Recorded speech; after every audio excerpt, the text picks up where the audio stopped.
Hello, BookTube, and welcome back to Hours in My Library. And we're back in London again this week, and it's for Somerset House, Past and Present by Raymond, Needham, and Alexander Webster. I know really nothing about those authors. I did a quick search just before I turned the video on for Raymond Needham, but nothing sort of came. Well, a modern American author novelist came up, so I didn't bother too much to look in any more detail. This book was published in.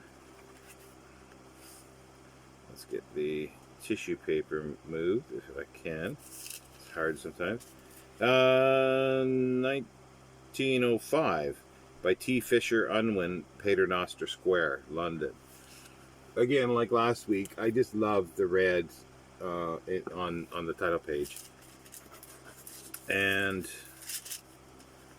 here is a view of it on the Thames. That must be old Somerset House, but it may not be. There's no caption there. There's nothing on the tissue paper. This is, well, Somerset House.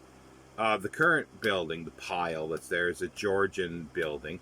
It's like I think it's sort of like a U shape almost. Never actually been there. I've seen it from across the river. It's near Wellington Bridge, and it's on the Strand, but also on the Thames. If you're at South Bank, it depends on where you are, you can just see it across the river.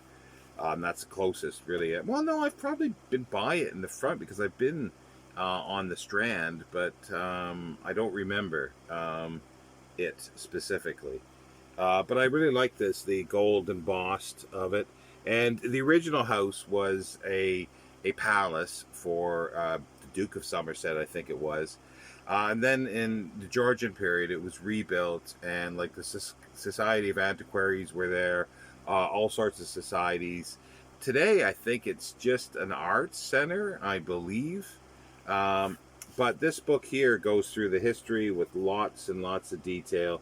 Um, the building of it, the new, they call it the new building, and its tenants. It goes right through. Yeah, its tenants here, the new building.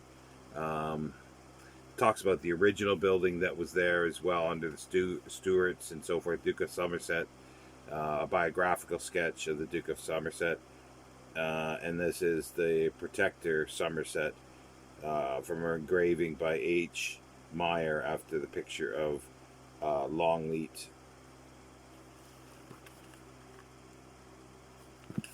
And it's, as I say, it's just full of architectural drawings. It talks about the architecture. It's neo. If I didn't say it's neoclassical pile. Here's a meeting of the Royal Society.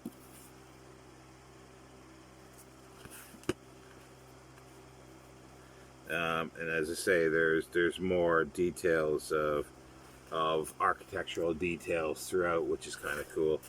And this volume was owned by Sir A.E. Richardson.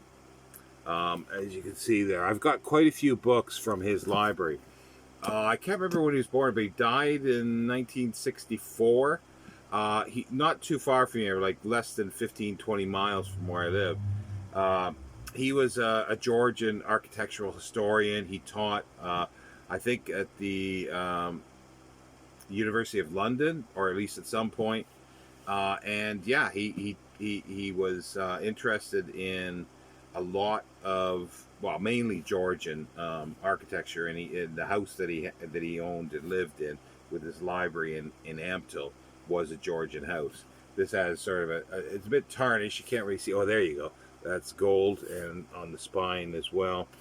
It's just a beautiful book, um, and I think we'll stay with London for maybe for a little while because I'm able to access a few more of my London books, and I might pre-record some of these. So I'm pre-recording this.